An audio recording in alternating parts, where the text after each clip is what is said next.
When the accusation finally reached me, it didn't come with shouting or handcuffs. It came as absence. People stopped answering messages. A neighbor I'd known for years crossed the street when she saw me. At work, my supervisor asked if I could work from home for a bit, without explaining why. I remember standing in my kitchen, phone in my hand, trying to figure out what had changed in a single weekend. It was my brother who told me, eventually. Not directly. He shared a post on social media, no names, just implication. A long paragraph about believing victims and not protecting family at the expense of truth.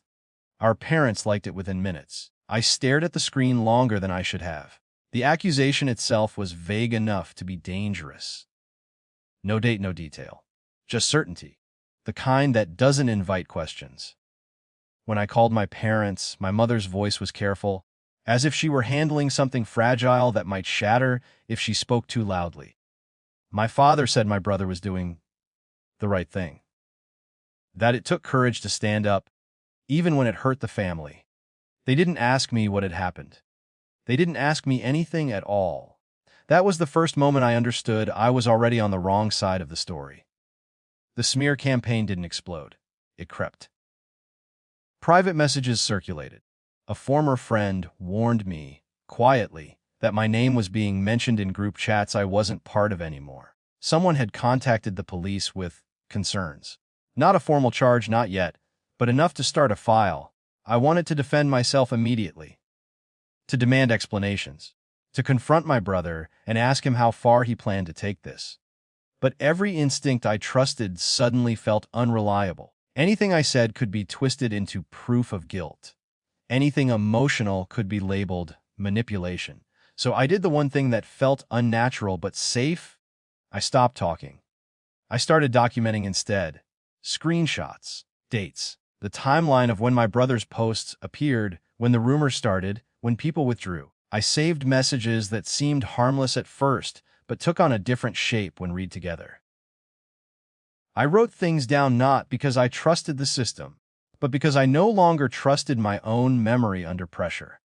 The hardest part wasn't the fear of jail. It was the slow erosion of who I thought I was to the people who raised me.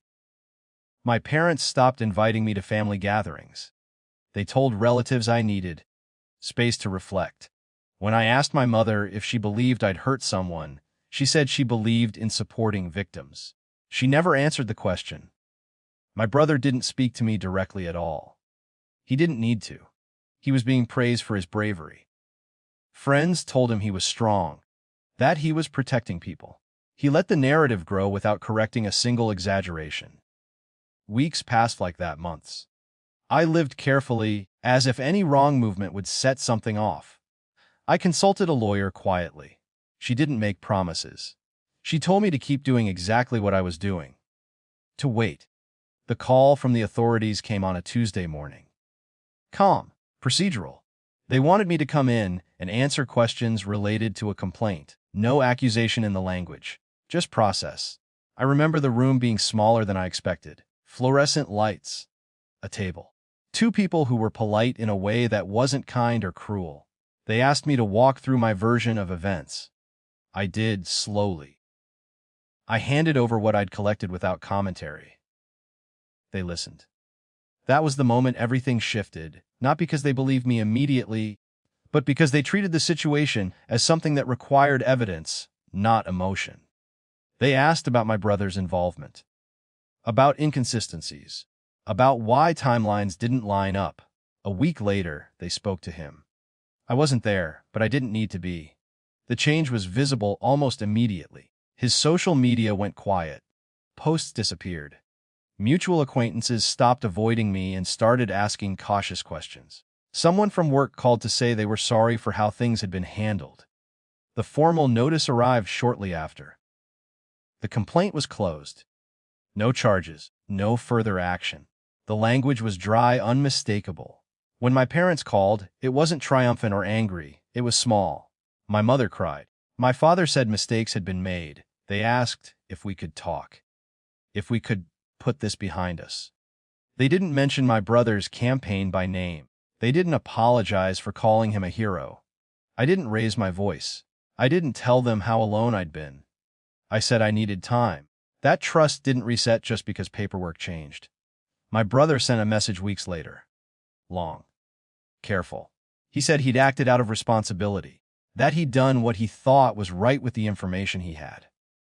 He didn't say he was wrong. He said he was sorry it turned out this way. I didn't respond. Life didn't snap back into place. Some friendships never returned. Some people still hesitate around me, unsure what to believe. I learned how fragile reputation is when fear is louder than facts. But something else settled in quietly. I stopped trying to earn back the version of myself others had rewritten. I stopped explaining unless it mattered. I kept my distance from people who needed certainty more than truth. When my parents ask now if I'm coming to holidays, I answer honestly. Sometimes yes, sometimes no. When they say they miss how things were, I don't correct them. Things aren't that way anymore. The power didn't come from revenge or humiliation. It came from surviving the moment I was dismissed and standing still long enough for reality to catch up. They are careful with me now. Not because they fear me, but because they understand something broke that can't be forced back together. And I've learned to trust myself again, not because I was proven right, but because I didn't disappear when everything told me I should.